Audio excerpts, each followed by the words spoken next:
Halo guys, di video kali ini Om Pantowa akan membongkar dan juga memperbaiki baterai tanam merek Xtrike yang bermasalah.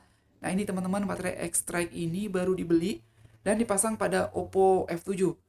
Nah ini untuk tipenya adalah BLP661 untuk Oppo F7 dan harganya juga lumayan lebih tinggi sedikit dari baterai-baterai OEM yang no brand. Tetapi pada saat dipasang teman-teman, HP Oppo F7 punya teman saya jadi mati-mati. Jadi tadi saya tes pakai baterai lain dia normal kok. Jadi di sini langsung aja kita bakal bongkar seperti apa sih isi daripada baterai Xtrike ini di dalamnya dan kenapa dia bisa bermasalah seperti ini padahal baterainya masih baru. Nah, untuk baterai-baterai tanam mereknya ada berbagai macam ya teman-teman, banyak banget merek-mereknya. Oke, kita buka semuanya, kita buka penutup bagian mesin baterainya atau mainboard baterainya sudah kita lepas stikernya, kemudian kita lepasin juga untuk bagian labelnya ini, label Xtrike-nya guys, seperti apakah dalamnya, saya penasaran banget. Nah teman-teman, ini dia. Jadi ini seperti baterai OEM biasa yang no brand. Oke guys, ini dia sudah kita buka untuk bagian labelnya dan ternyata isi dalamnya itu seperti ini. Nah, jadi hanya dibungkus pakai label Xtrike ini aja. Oke, teman-teman, jadi seperti ini isi dalamnya. Nah, ini sedikit menghilangkan rasa penasaran saya. Dan kemudian di sini kita akan cari tahu masalahnya. Kita buka dulu stiker yang menutupi bagian mesin daripada baterainya ini. Dan teman-teman, siapa yang tidak kaget kalau ternyata kaki baterainya ini lepas. Entah kaki positif atau negatif, yang namanya kaki baterainya sudah terlepas seperti ini, baterai nggak akan bisa normal saat digunakan. Wajar aja ini Oppo F7-nya jadi mati-mati padahal mesinnya masih bagus. Ternyata ininya lepas guys, satu kakinya lepas dan yang satunya ini goyang-goyang. Jadi ini tidak disolder guys, ini tidak disolder, hanya ditempelin dan juga dipencet seperti itu. Wah, payah banget teman-teman. Dan yang cukup mengesalkan di sini, kenapa sih posisinya ini kakinya dengan bagian yang seharusnya tempat nyoldernya itu yang ada di board mesin atau di PCB baterainya tidak sejajar, teman-teman lihat. Dia miring seperti ini. Bagaimana caranya dia bisa melekat dengan kuat kalau posisinya saja tidak sejajar kayak gini, guys. Jadi tadi posisinya itu mungkin hanya seperti ini aja, dimasukin, kemudian dipencet-pencet tanpa disolder. Wah, sudah miring, udah gitu nggak disolder. Dan sekarang saya sudah menyoldernya, teman-teman. Saya sudah menyoldernya. Bagaimanapun caranya, pokoknya saya solder supaya bisa melekat dengan kuat seperti ini. Dan kemudian saya pasang kembali untuk bagian plaster-plasternya itu agar baterainya tidak short atau tidak konslet. Oke guys, ini kita pasang kembali untuk plaster-plasternya. Oh ya, tadi untuk menyoldernya itu saya pakai bantuan pembersih timah. Oke, jadi saya pakai bantuan pembersih timah tadi teman-teman ya.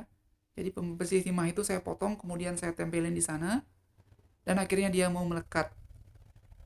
Kaki baterainya itu mau melekat dengan PCB atau mesin baterainya. Oke, kemudian kita pasang kembali untuk labelnya ini guys. Sekarang saya sedang merakit baterai Xtrike. Oke, ini dia.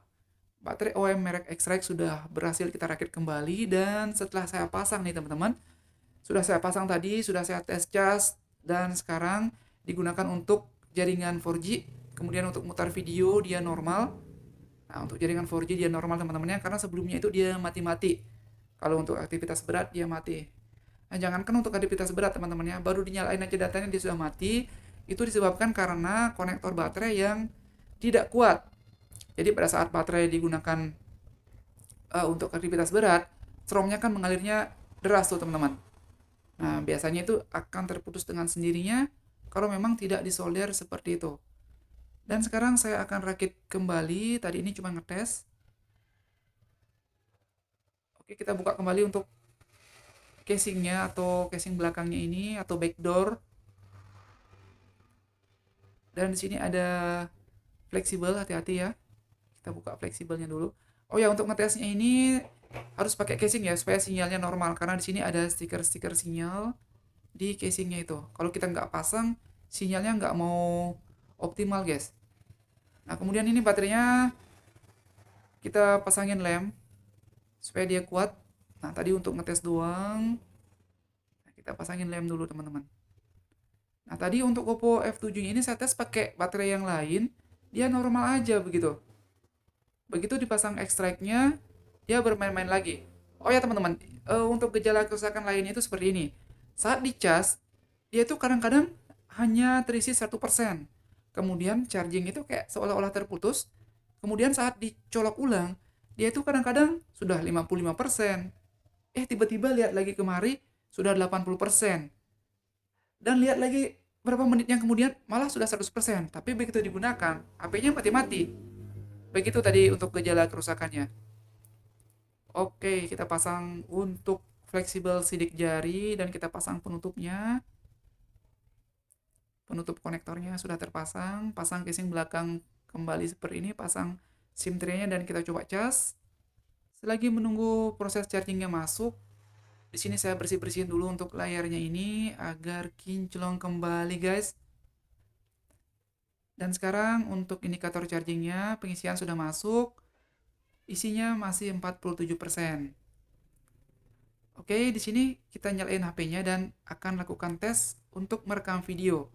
Di sini kalau misalkan baterainya masih belum normal, saat kita gunakan untuk merekam video, HP-nya itu pasti akan mati. Karena untuk merekam video membutuhkan rescue baterai yang cukup besar. Saya harapkan untuk produsen baterai ekstrak ini ya, atau yang membuat baterai ekstrak ini lagi menonton video saya, supaya lain kali jangan seperti inilah dalam memproduksi baterai. Kasihan kita guys ya, kayak tukang servis seperti saya ini, kalau orang yang nyuruh ganti baterai ya saya sudah ganti dengan baterai yang baru. Tapi ternyata kenapa kok HP-nya hidup mati seperti itu. Padahal saya sudah memasang baterai baru.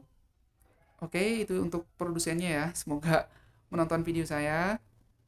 Sebelum dijual baterainya dicek dulu lah, diperiksa dulu guys. Arusnya sudah normal, sudah stabil atau belum, begitu. Oke, kita tes merekam video, biarin aja dia merekam cukup lama. Di sini videonya sudah saya percepat. Kalau misalkan baterai ini masih belum normal, HP ini akan mati lagi. Oke guys, kita biarin dia merekam cukup lama. By the way, untuk teman-teman yang sudah support channel ini, yang sudah subscribe channelnya, terima kasih banyak. Jangan lupa untuk menjaga kesehatan, dan semoga rezekinya dilancarkan. Dan bila ada kritik dan saran, silahkan tulis di komentar ya teman-teman. Di sini saya membuat video bukan berarti saya itu sudah pintar, sudah paling tahu, enggak. Saya ini hanya berbagi pengalaman saja. Dan apabila ada penjelasan saya yang salah, mohon untuk dikoreksi. Dan sekarang kita sudah putar videonya. Oke teman-teman, untuk pemutaran video juga berlangsung dengan baik. HP-nya berfungsi dengan normal. Dan by the way, HP ini sudah saya serahkan ke yang punya sekitar semingguan lebih sebelum video ini saya edit dan saya upload. Dan sampai saat ini tidak ada komplain lagi, berarti HP-nya sudah bisa digunakan kembali dengan baik. Oke teman-teman, sekian video kita kali ini. Semoga bisa bermanfaat dan bisa memberikan sebuah inspirasi. Sampai jumpa lagi di video dan tutorial kita yang lainnya.